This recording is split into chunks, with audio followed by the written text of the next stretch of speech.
Kalau ada pengusaha yang bisa mengatur saya untuk main-main, Ya, Pak Kepala PP Batam, Bapak Muhammad Rudi yang mulia. Pertama-tama saya mau izin agak panjang dan mungkin nanti ada beberapa interaktifnya. Mohon diizinkan kali ini karena memang ini masalah politik yang memang dialognya harus didialogkan secara politik supaya publik tahu tentang apa yang dilakukan oleh anggota DPR dan juga apa yang dilakukan oleh pemerintah, dalam hal ini Menteri BKPM dan juga Kepala PP Batam. Nyambung apa yang disampaikan oleh Pak Rudi Bangun, bahwa Komisi 6 sebagai partnernya Menteri BKPM tidak mungkin tidak mendukung investasi. Karena yang namanya investasi adalah engine of economic, pasti didukung. Tetapi kalau investasi itu menimbulkan ekses yang lebih buruk, tentunya investasinya itu perlu dikritisi. Karena watak dan sikapnya Pak Jokowi itu sejak menjadi wali kota di Solo, sebagaimana tadi disampaikan oleh Pak Deddy Sitorus, yang mendukung Pak Jokowi dari tahun 2014, bahkan dari tahun 2012 menjadi Gubernur DKI Jakarta. Sama kayak saya, berbeda dengan Pak Bahlil yang menjadi pendukung Pak Jokowi baru pada tahun 2019, lebih paham bahwa investasi di Solo itu tidak boleh mencederai yang disebut dengan nilai-nilai kemanusiaan. Bukan begitu Pak Deddy Sitorus? Sampai bahkan menataan PKL saja itu melakukan dialog berkepanjangan sampai tengah malam dilakukan.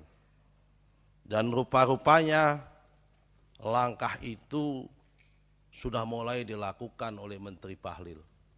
Meskipun baru sekali, tapi sosmednya diputar berkali-kali.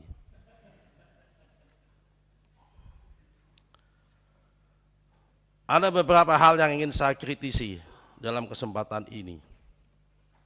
Sebelum saya sampai ke pokok persoalan Rempang, saya akan memberikan dua ilustrasi dulu.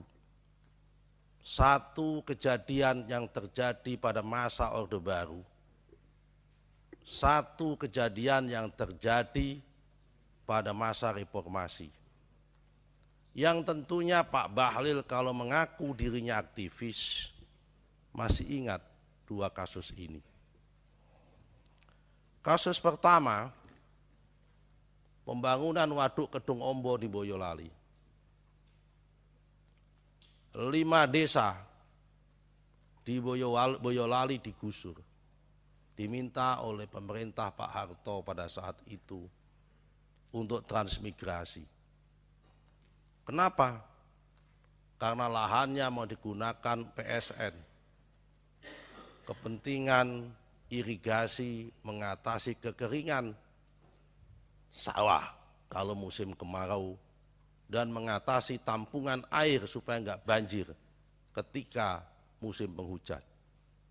Dan waduk itu status tanahnya menjadi BMN, badan milik negara, alias itu menjadi milik negara, dikuasai publik, bukan dikuasai private, bukan diserahkan sama investor, tapi dikuasai oleh PU sampai sekarang.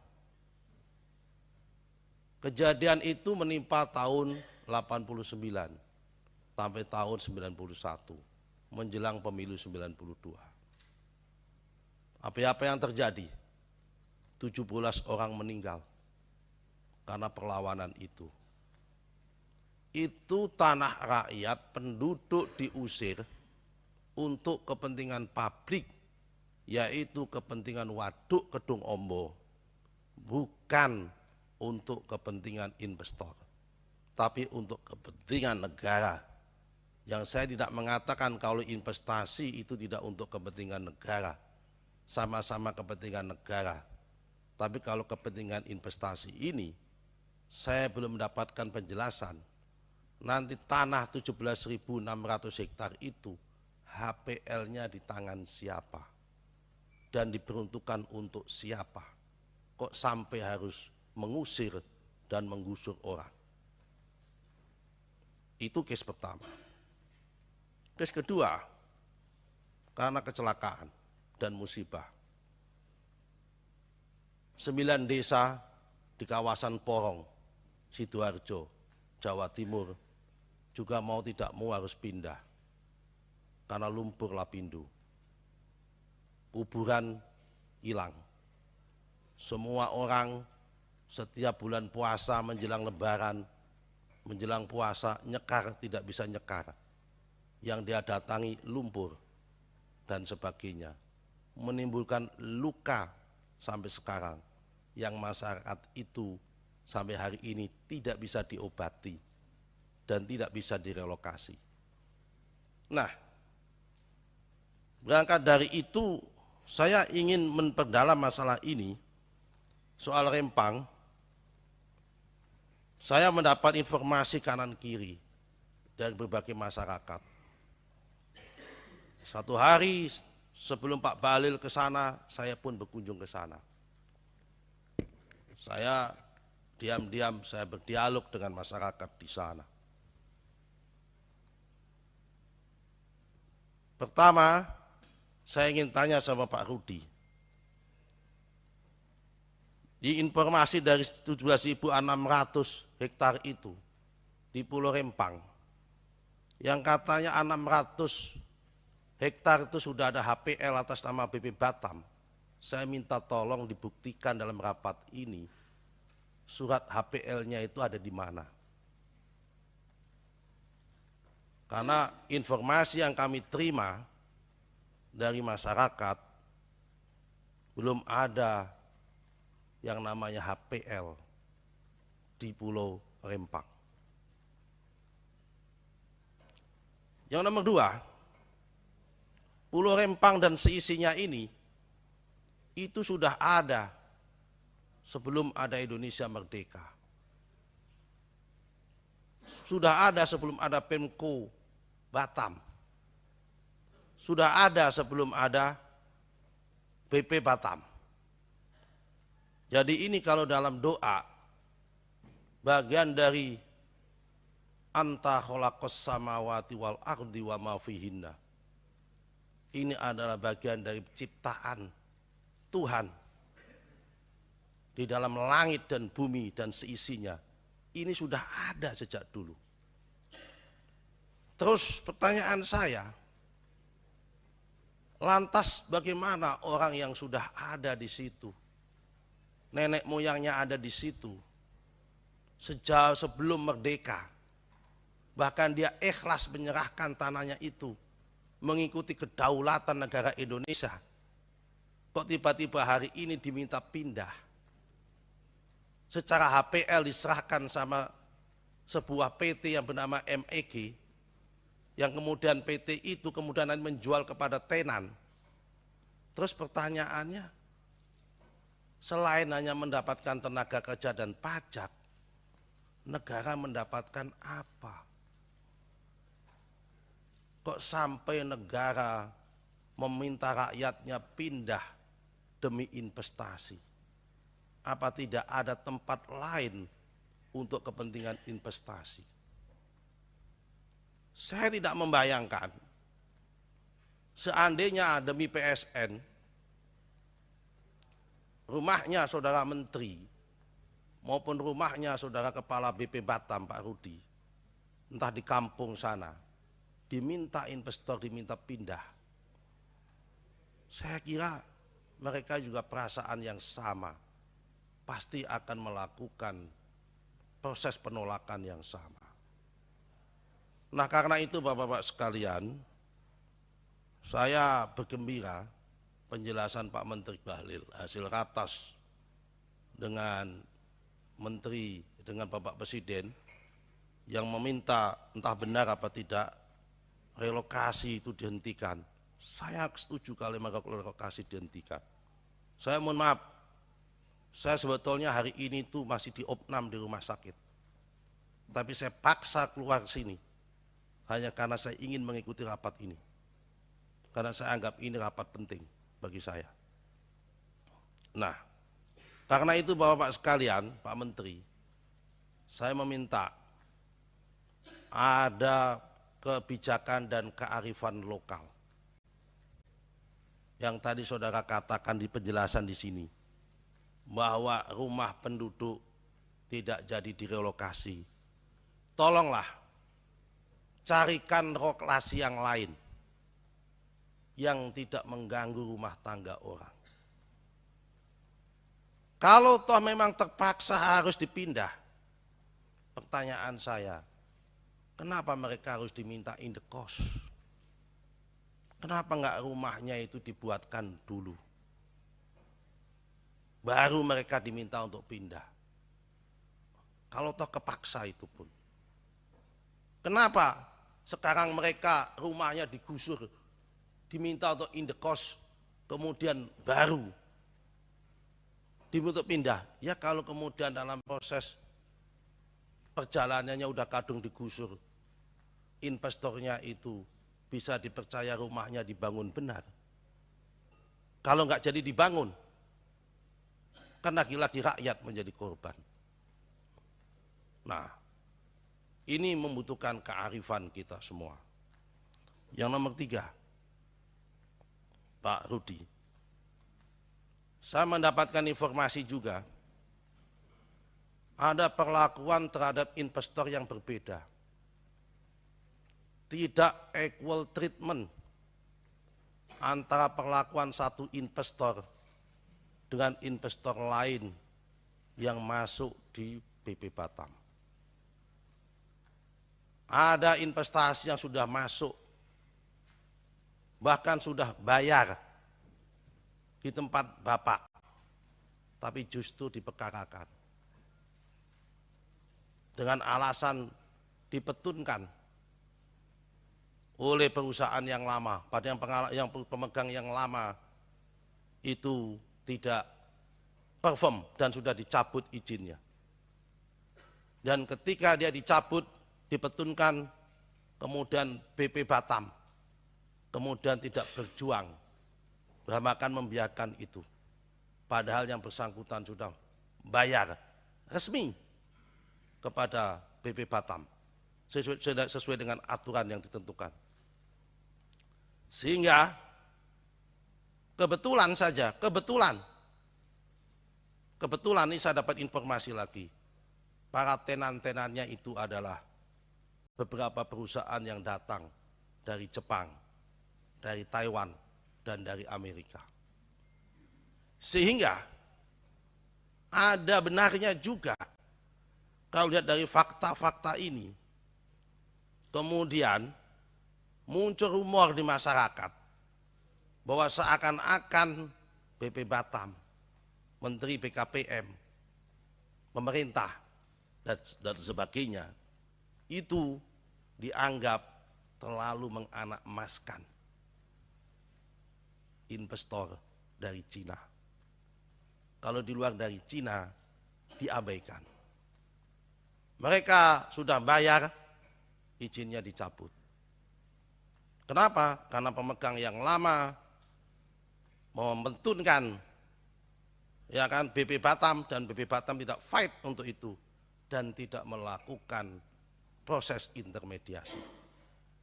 Harusnya kalau memang BP Batam sebagai kepanjangan pemerintah ingin mendongkrak investasi di situ, melakukan proses intermediasi satu sama lain, sehingga tidak terjadi hal-hal semacam ini.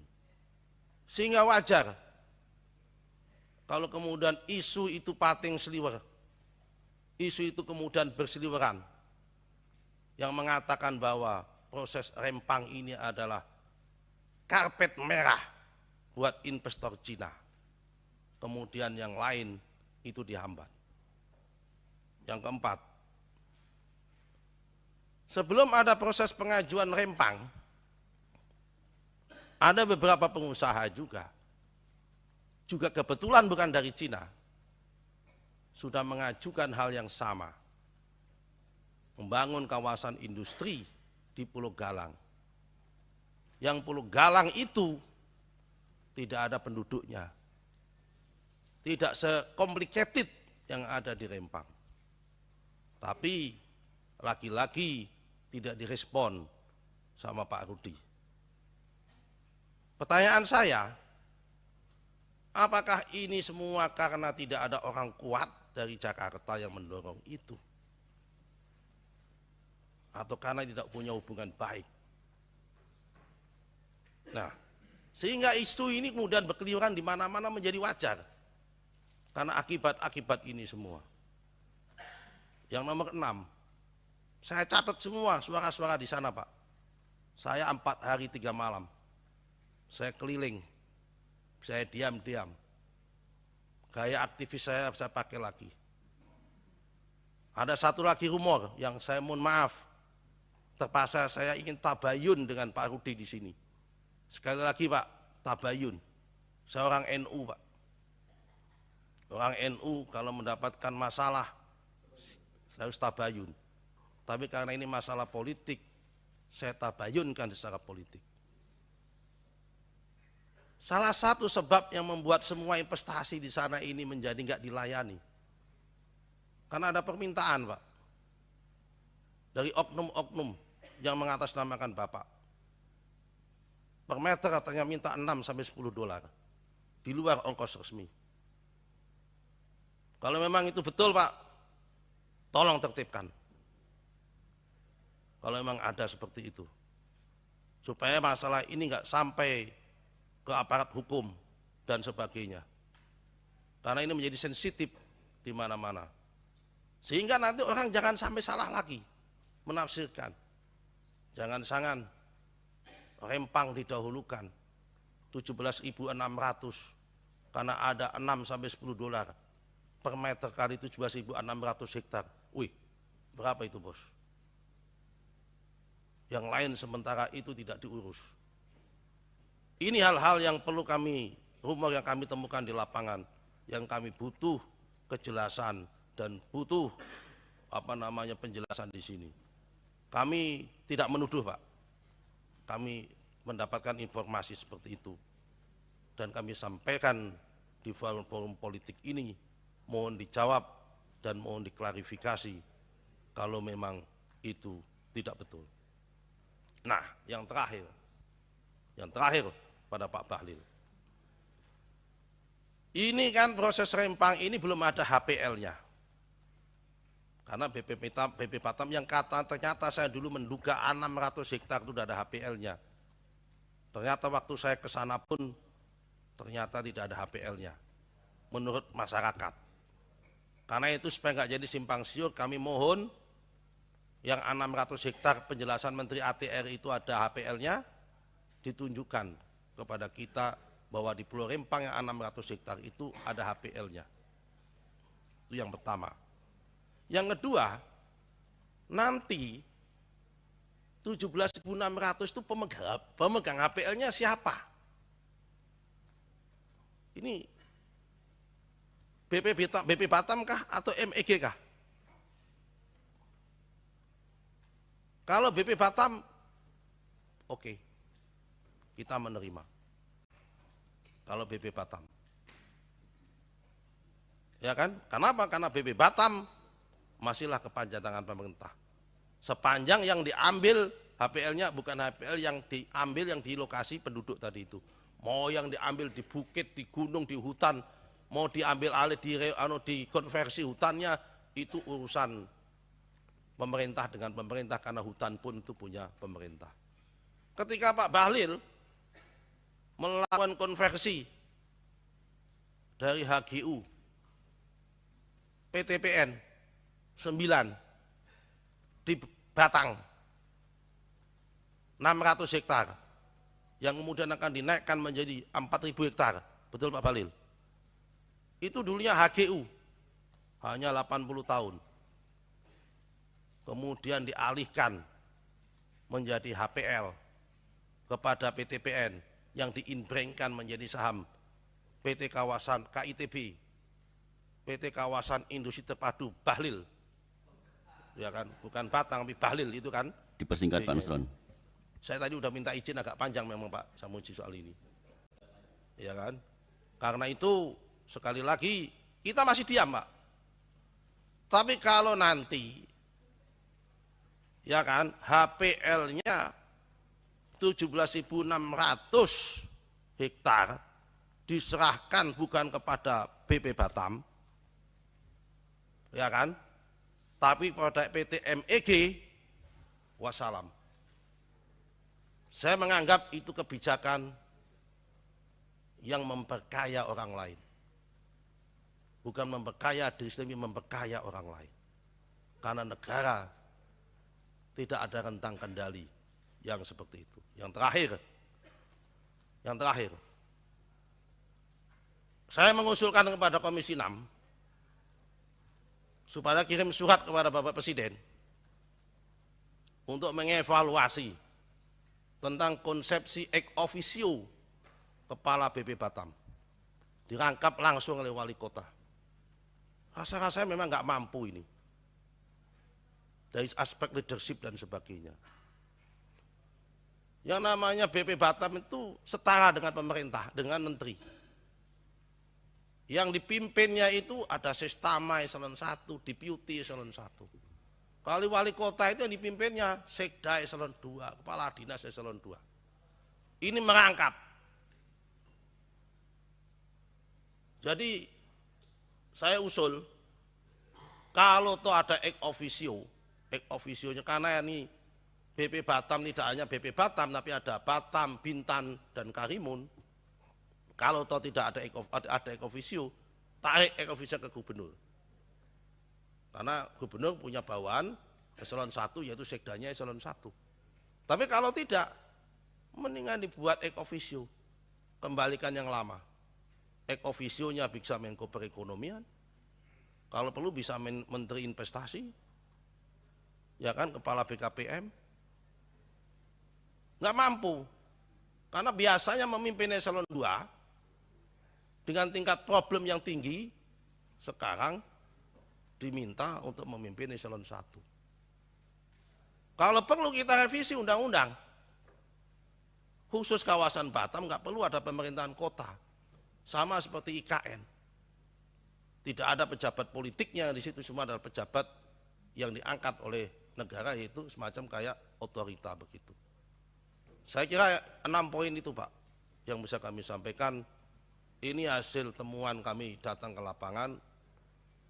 Saya menyampaikan ini demi kebaikan dan tidak dalam rangka sangka, tetapi mohon diklarifikasi karena sifatnya tabayun.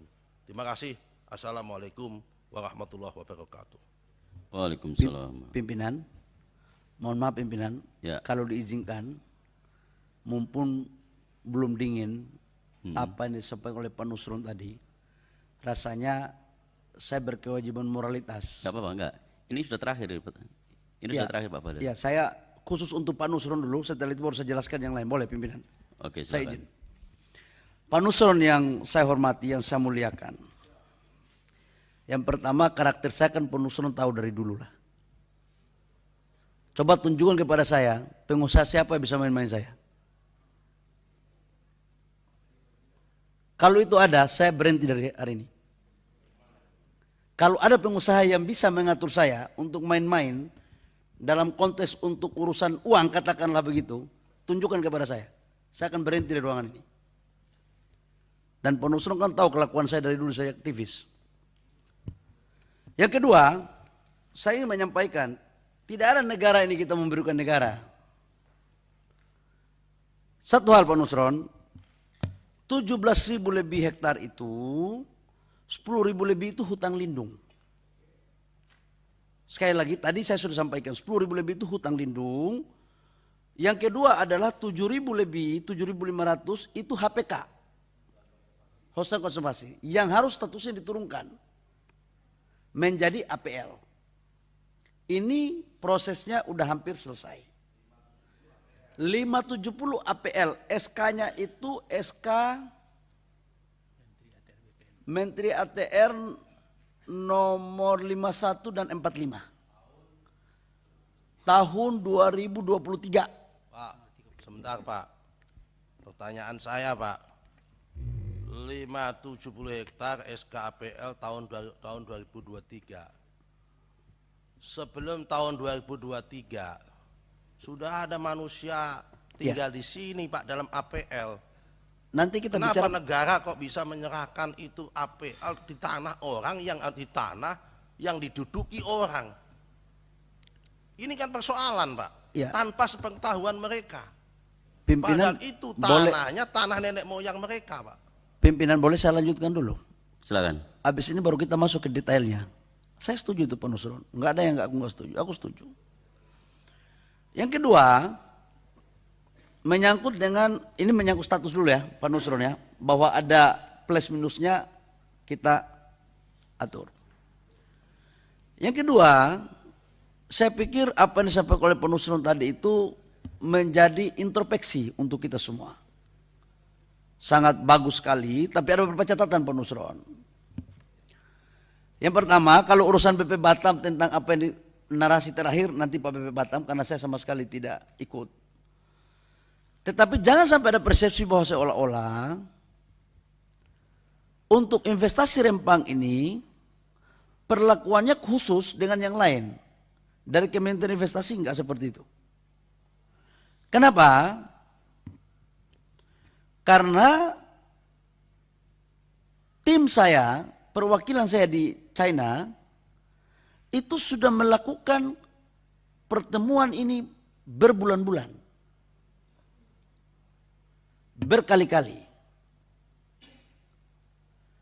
Dan tim saya memberikan rekomendasi untuk mengecek ini perusahaannya. Maka kemudian saya datang ke China. Ini sebenarnya adalah Pak Nusron, mohon maaf, ini adalah sebenarnya hilirisasi tahap kedua setelah nikel untuk pasir kuarsa dan pasir silika. Ini yang kita bangun di sana. Nah, setelah saya ke sana, ketemulah sama investor. Dan saya ketemu langsung perusahaannya dan saya datang ke pabriknya. Dan saya yang meminta mereka untuk datang. Nah, terkait dengan lokasi, jadi sekali lagi saya clearkan bahwa kami tidak pernah membeda-bedakan mana perusahaan mana itu Pak Nusron, insya Allah lah. Saya sangat kenal sekali sama senior saya Pak Nusron ini, dan Pak Nusron juga sangat kenal saya. Kalau persoalan integritas, insya Allah kita semua sama-sama tahu dan kita sama-sama senior junior lah. Nah, terkait dengan persoalan APL yang ada sekarang itu dan berapa areal yang dipakai, itu kan yang tadi Pak Nusron minta tadi. Dari total 7.000 lebih atau 8.000 lebih termasuk APL 570 hektar Pak Nusron, yang dipakai hanya 2.300 hektar. Jadi tidak semuanya untuk investasi ini. Namun proses untuk MEG dengan BP Batam, APL-nya bukan APL milik MEG Pak Nusron. Batam. MEG sebagai orang yang bekerja sama dengan BP Batam dalam pengelolaan lahannya. Dan ini sejak 2004. Gimana? Ya, dari 2004. Yang waktu itu saya yakin Pak Nusron baru jadi anggota DPR waktu itu, periode pertama karena baru selesai ketua umum PMII, yang memang caranya Pak Nusron ini nggak kita heran, karena hanya dua yang berlatar belakang PMII sama HMI cuma Pak Nusron, yang lainnya pasti satu-satu dan keahliannya luar biasa sekali. Dan itu Pak Nusron, 2004 mereka melakukan perjanjian dengan BP Batam. 2004 itu Pak Jokowi masih belum jadi wali kota. Saya pun masih jadi di Papua. Bentar Pak, interupsi Pak. Pak Ketua, boleh? APL kan baru diteken tahun 2023. Kenapa sudah ada kerjasama tahun 2024? 2004. Berarti kerjasamanya itu belum ada APL. BP Batam atas dasar apa BP Batam itu pada tahun itu sudah kerjasama dengan swasta yang tanahnya itu bukan tanah dia. Wong jelas tadi APL-nya baru tanda tangan di tahun 2023. Berarti kan dia nggak punya legal standing mempekerjasamakan tanah yang masih punya tanahnya hak adat orang. Mohon izin Pak, ini logika saya Pak ini Pak. Coba kalau saya salah tolong diingatkan. Pak Nusron, biar tidak terjadi distorsi, saya ingin menyampaikan bahwa dalam peta dana penguasaan BP Batam, areal yang ada, negara kita kan selalu begitu Pak Nusron, itu dikuasai oleh BP Batam. Dan itu sejak Kepres 28, nomor 28 tahun 92. Kepresnya. Ya.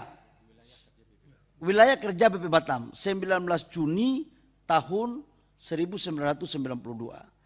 Nah, maksud saya begini, kalau kita mau mendalami asal usul musababnya, saran saya bikin forum khusus aja pimpinan. Supaya tidak kita bias, karena Pak Rudi ini pun kalau disuruh bawa berkas, saya yakin pasti banyak. Dan alangkah temanya hari ini kan kita bicara tentang kisruhnya BP Batam. Tapi kalau bicara sejarah BP Batam, saya pikir dengan BP Batam aja. Karena saya tidak juga pada kompetensi untuk menjelaskan proses awal itu. Saya hanya pada konteks investasinya. Jadi intinya adalah APL itu milik BP Batam, bukan milik PT MEG. Dan arealnya 2.300 hektar. Biar itu clear. Yang ketiga Pak Ketua, Pak Penusron,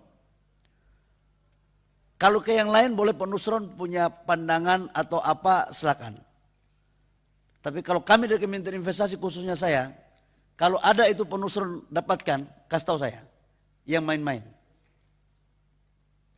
Dan kalau itu betul kepada saya akan mundur dari menteri. Kita ini kan udah biasa sepatu miring Penusron.